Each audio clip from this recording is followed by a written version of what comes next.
to talk a little bit about the Ultra-Trail. Hopefully I'm pronouncing it right, which I did learn French, so I think I am. Ultra-Trail du Mont-Blanc in France. Talk about that race. And then I realized then shortly thereafter, you hit the Ironman World Championship. So talk about that experience, but specifically that first race. I'm just curious because I don't know anything about it and sounds pretty legendary. Yeah, it is. So it's the biggest trail race. It's like our Olympics. Ultra running will never be in the Olympics. It just takes too long.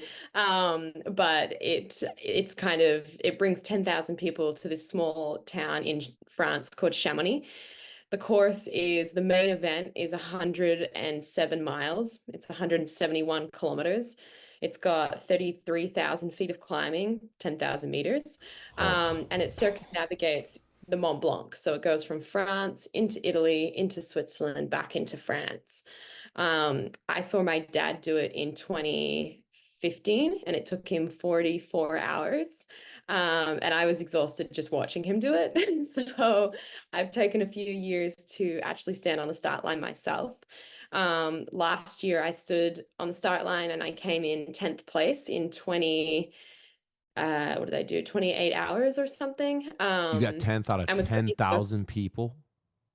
10th female. Yeah, no, well, I think I was like... That's still probably a lot, right? A few thousand women? Yeah, I mean, I think you'd be surprised. I think I looked it up and it was 14% women in the field, which is like, we got to work on that. Well, it's still for over sure. 1,000 of the best athletes in the world, and you were in the top 10. That's wild. I was pretty stoked. I had a lot go wrong. It was just a very, very, very long day and night for me. And then when I did that last year, 5 weeks after that, I did the Kona Ironman World Championships. So this year it was 3 weeks for Nice World Champs. Last year it was 5. But this race is crazy. It starts at 6 p.m. on a Friday. And you hammer along the river. Everyone runs at a pace that I run probably my half marathon at. And then we enter into the mountains into the night. You run through the night, you enter Saturday, you run through Saturday. And last year I finished Saturday night. This year, so same thing. I finished 2.5 hours, 2 hours faster than last year. And I still got 10th place because the women are showing up and it's incredible. The race was just on from the beginning. It was 25 hours of just women back and forth, just super strategic, really fun. We had really warm weather. We had people, I was just passing people throwing up. I was passing people taking sleeps because they were tired. And it was just like, ultra running was like really, really cool for a day and a half out there. But it's an incredible sport and an incredible race. It's just, you come back into Chamonix having, gone for 26 hours, but lived about 10 years and learned so much because, they say you live life in a day when you run 100 miles. You just kind of go through like so many highs and lows and doubts and achievements out there by yourself. That it's a really special feeling to cross that finish line. And then for me to finish it and then stand on another start line of the pinnacle of triathlon 3 weeks later was like a pretty cool experience to have the two sports back to back. Yeah, that's so cool. I want to talk about the race in France first, and then we'll get to the Ironman. But particularly that first segment through the night, I'm curious on kind of the mental journey that you all go through. There's a lot to think about, right? I guess since there's not much going on other than running, I would imagine the mind might race a little bit.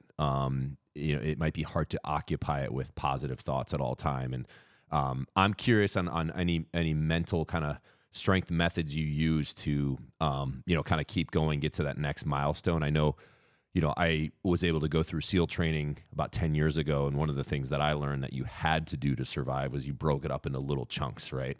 Even to the point where you'd be like, all right, we're running. I'm trying to get to that telephone pole and then I'm going to reset my brain. And then I'm trying to get to that. And it was that ridiculous. But by breaking it up into tiny little pieces before you knew it, like the day's done and you're like, all right, I guess I'll do one more day.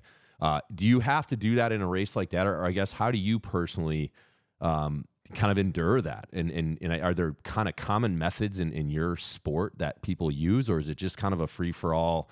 and maybe y'all are just a little bit nuts in the head, and you just love it, or or it's a significant challenge. But I'm just curious of your methods. Yeah, well, you're spot on. Like we break it down like that as well. So in this race, you see your crew or a checkpoint or an aid station kind of every like 3 to 4 hours. And that's a really big chunk and it's too much. So you break it down to like big climbs or cols or summits that you go over, especially if you know the course really well, which I was lucky enough to do. But for me, the nighttime is the most beautiful time because suddenly the mountains and the scariness of it, like the vastness, knowing that you've got to climb that mountain, when you can see it, it's very scary to see it up there. But at nighttime, that all goes to black, and all you have is your little light that you're lighting up, your head torch light. And so I'm always just like, just put your right foot into that light, then put your left foot. Like I'm breaking it down really small. And I think that it's so beautiful because if you just focus on what's right in front of you and don't let your mind wander to like, oh man, if this is how I feel now and I've done 50 kilometers, I got to do 3 times this and I've got to do more climbing, and you just extrapolate and you just write this. I call it like time warping. Like you just try and like time machine, and you can't predict what the future and how you're going to feel. So the nighttime is like you have your patch of light, just focus on that, put one foot into it, put the next foot into it, and make each step count. And that's kind of like in the night, that really just like simplifies it. And my brain just loves it. It loves that it zooms in and all it's got is this little patch of light. In the daytime, I find it harder because I kind of know where it's going, and I look up at the mountains and these like it's like a cathedrals around you, and it's very intimidating. People are in your face, people are cheering for you, and that's lovely, but like I'm just like I need low stimulus. I perform best, like put me in the dark, put me in a bad room, put me like in a really hard situation where I'm not like on display. I just do best when I'm just chipping away by myself. And it's more the daytime that I feel like it's more intimidating to me. But we do the same thing. We break it down and then you realize like, oh, that 10-kilometer section wasn't that bad. Let's go again. You come into a crew spot and your crew just lies to you and said, you look great. Like, here's some more food. Out you go again. And you're like, oh, okay. If you say that, then I must. And, you can just see their nose growing because they're lying so hard at you. But yeah, it's really just kind of remaining optimistic and letting yourself be comfortable being uncomfortable, because running is uncomfortable. Like I think it's really, when I write training programs and I say go for an easy 60-minute run, sometimes my athletes are like, easy 60 minutes, like nothing is easy about this sport. And I'm like, no, it never gets easier. You just get faster. And so you've just got to lean into that and be like, I'm doing a really hard thing and I accept that, but I've signed up for this. I've paid to do this and I've trained to do it. And so now it's like you get to celebrate and be curious about like, where has that landed you today? And that's kind of like my approach. I love the headlight analogy. It's like it's literal, right? One foot in front of the other, because that's all you can see. Yeah. If that's not a perfect analogy for life right there, for something hard, I mean, man, because so many people get into their head, and that's the same thing in like SEAL training, right? You get your ass handed to you the very first day, and guys are like, there's no way I can do this for not 21 months. Like, I'm just going to quit now because what's the point? There's no way I can endure this. But it's because they're thinking of the whole thing. You know what I mean? Where if it's all right, literally just one foot in front of the other, like you were doing, it doesn't, you don't, all right, I'll worry about that when we get there. But that's so cool. Like, I love that example. Because I figured the night would be harder for you, right? It's lonely. You know what I mean? You can't see anything. You're just kind of in your own world. But for you, it kind of is the inverse of that, and that's really cool.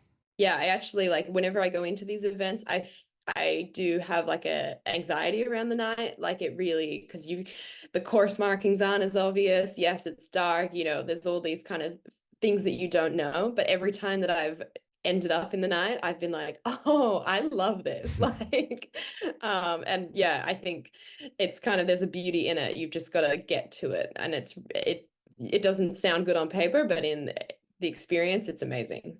Lucy, it sounds, and I can only imagine with how many races you've done, there's been a ton of moments, both probably physically and mentally, where you've entered a space that most would probably, as Bear mentioned about SEAL training, like hit the tap out button right away.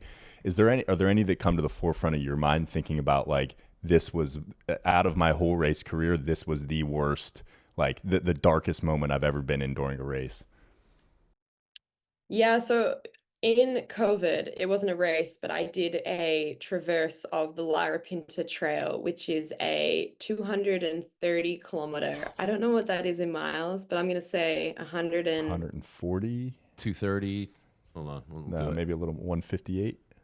230 divided by 0.62. We get 142.6 miles. Oh. Holy. Oh, in the middle of Australia, so in the outback. It was, again, I don't know in Fahrenheit, but it was 45 degrees at the height of the sun. 122. Is that? Yeah. There you Oh my Yeah. God.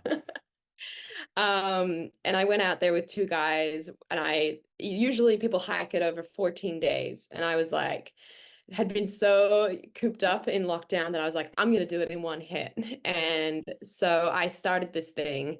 Were you running or And walking? I was running. Well, I ran and then I walked and then I broke into a jog to finish. Because we have that Badwater 100, right? That's like the Yeah. epic one in Death Valley, I think. And yours Correct. was literally that, but add another 40 some miles to it. Yeah. That's It insane. took me 54 hours. I slept for 3 minutes on the side of the trail, covered in ants by myself. But there was moments on that.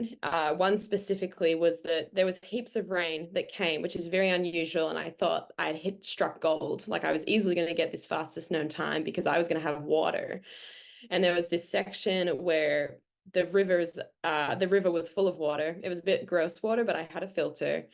And but from the time I'd started to the time I got to that section, that water evaporated, but we didn't know that. And so I remember leaving my crew and climbing up this hill and then looking out, looking for that like glistening river to kind of use that to know where I'm going. And there was just nothing. There was no water in that I could see. And I was like, do I go back and try and find the guys and say, actually, I need more water than what I'd taken, but they'd left. So I ended up doing 8 hours before I saw them with no water in 45-degree heat, traversing this riverbed looking for just like any like puddle. It could have been of like cow pee, and I would have been like, perfect, I'll take it. And I got to these guys. We made a film on it called Running Out. It's on YouTube. And these guys, they saw me. They'd obviously realized something had gone pretty wrong because I was pretty slow. And I come up the top of this ridge on this bluff, and my lips are black because they dried out with dirt stuck to them. I'm puffy and I'm completely dehydrated. Can barely speak because I have barely any water in me. And, in the moment, I remember looking at them in the eyes and trying to read their response to me because I didn't know what I looked like. And they did a really good job at being like, oh, that's okay. We've got coconut water with us. We've got water. We'll give you some ice. You'll be sweet. And then when I saw the footage, I was like, you should have stopped me. You should have, like, this is unhealthy. Like, this is beyond unhealthy. And like my dad, who was on the phone to the boys, and they were kind of like, yeah, she's like a little dehydrated, but she'll be right. Like, we've got her now. And dad was like, if I'd seen that footage and knew what you looked like, I would have been like, get my daughter off that trail. But it was definitely, after that, I was able to bring my body back, hydrate enough and look after it. Then I went into the nighttime, it cooled down. But we set the fastest known time, 54 hours, across the finish line. And I was just like, this is like beyond, this is unhealthy. This is not the sport that I want to do. This is like, running breaks you down and builds you up. This just breaks you down. And it's something that like, I share this film a lot at schools, and I'm always like, do not aspire for your running to look like this. Do not aspire to take your body to this level. It's not cool to hurt yourself like this. And I was poorly planned in that I didn't anticipate how much evaporation happens in this kind of heat. And yeah, it was just kind of like one of the wildest and most, the tools that I had to use in my toolbox, and what I added to it from that experience was just beyond anything. If I can endure that, I look at racing and I'm like, this shit's easy, because there's people out here, there's course markings, I'm not hallucinating, I'm not alone. And yeah, it's just like a totally different experience. Pay a lot for perspective, right? Jesus, you paid the bill on that one.